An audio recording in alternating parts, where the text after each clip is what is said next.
So here we have the inspiration for our wild cucumber gin, the wild cucumber itself. Now this absolutely striking and delicious fruit gives us an equally delicious gin. And it is unbelievably beautiful as well. So let us have a taste of the gin. So the first thing is always the nose. And on the wild cucumber gin you get a strong, clear juniper base that isn't overpowering and not too perfumey, but has this wonderful layered complexity. We're also getting this absolutely wonderful cucumber note from the wild cucumber itself. So the green fruit gives us this delightful cucumber finish that's actually quite a lot stronger than traditional English cucumber. But as the fruit ripens, it goes that beautiful orange color. We actually start getting notes of kiwi and almost just a hint of orange. That gives the gin a beautiful, layered, very complex flavor. Okay, let's have a taste. The first thing that comes through is a wonderful, clean juniper notes. Balances beautifully with the gin as a whole, and then the follow-up of the greener notes immediately starts coming through. You get the wonderful green herbaceous, almost verdant flavors that start mellowing into a slightly green woody flavor. Right, let's have another taste. You're starting to get these very complex spicy notes that layer the whole of your palate, and it actually works wonderfully with the green of the cucumber. And for the finish, the layered and complex notes linger wonderfully, making for a deliciously smooth, refreshing sipping gin. Absolutely delightful. Our wild cucumber gin is so wonderfully fresh and green that it goes beautifully with a ribbon of cucumber, some fresh strawberries, and a bruised basil sprig.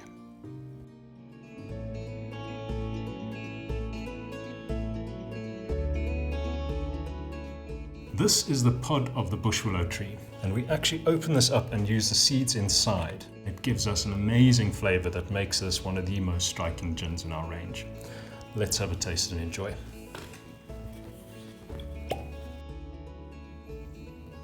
On the nose, your first impression is a clear and crisp lemon, and that comes from the heritage lemons that we use in our gins. You then also get a warm, earthy woodiness and an almost nutty finish. The next note is a complex, almost like a dry forest floor, and then there are notes of an earthy florality that come through and marry beautifully with the juniper. We get that beautiful woody flavor that envelops the whole of the palate again. Why don't you join me and have a taste? It is immediately very true to the nose. We're getting those beautifully complex, woody, nutty, earthy flavors. There's a lot going on in this gin. The juniper balances beautifully with these drier flavors. And on the second taste, you start getting these lovely but subtle notes of aniseed, and it all just comes together to make this incredibly rich and spicy, complex gin. It is absolutely beautiful. A real gin lover's gin. The unusual and lovely warm and woody nuttiness of this gin interplays so well with all of its other elements, giving you this absolutely palate-enveloping flavor. It makes for a distinctive gin like absolutely no other. We find the acidity of pineapple plays beautifully against the woody, earthy and nutty tones. A sprig of fresh thyme and a few juniper berries to finish.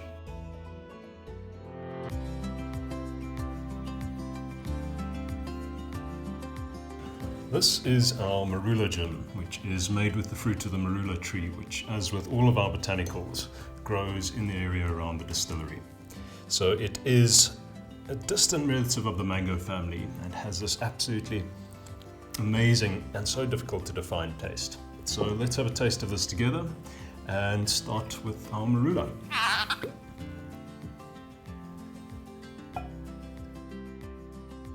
First thing on the nose is again that lovely juniper base.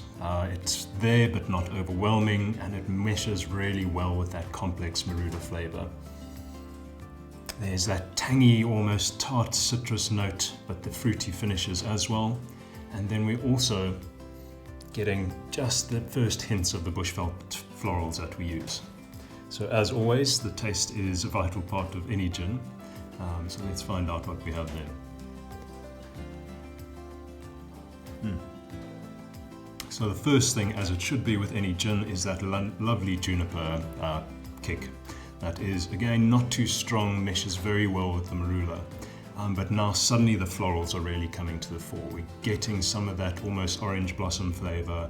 We're getting the sweet thorn acacia, the African wild pear. Have another sip with me. So the florals are complex without being overwhelming and lend a lovely sort of backbone and complexity to the gin. And I'm sure you're also getting that hint of woodiness that is quite subtle but still present. And we get just together this lovely, complex and very intriguing mixture that plays so well with the Marula fruit. This really is an intriguing gin, and we've had friends justly describe it as a tiny taste of an African sunset. To really make your African sunset sing, some citrus to really pull out that Marula tartness, some star anise and cinnamon for the spice back, and just a touch of rosemary for that green freshness.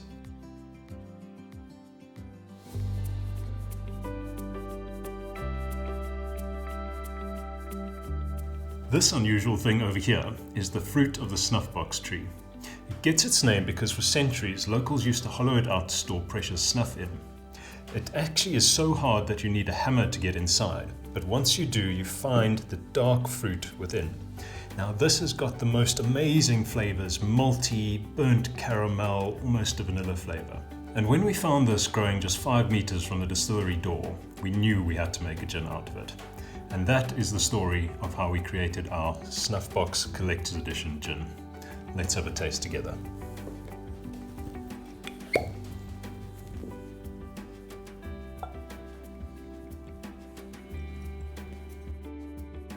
So, on the nose, your first and immediate impression is very exotic, big flavors, and that's followed up by a lovely warm citrus, almost of a burnt orange, with a complex spice intermingling with it.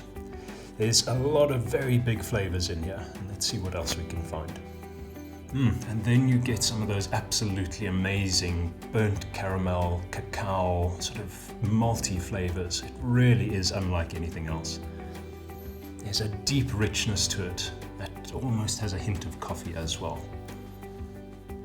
Absolutely amazing. Let's have a taste. Immediately, all of the complexity of those big aromas really pulls through to the palate as well. There's just such a delicate and perfect intermingling between them. We start to get really strong notes of vanilla and gentle, warm citrus as well as very prominent.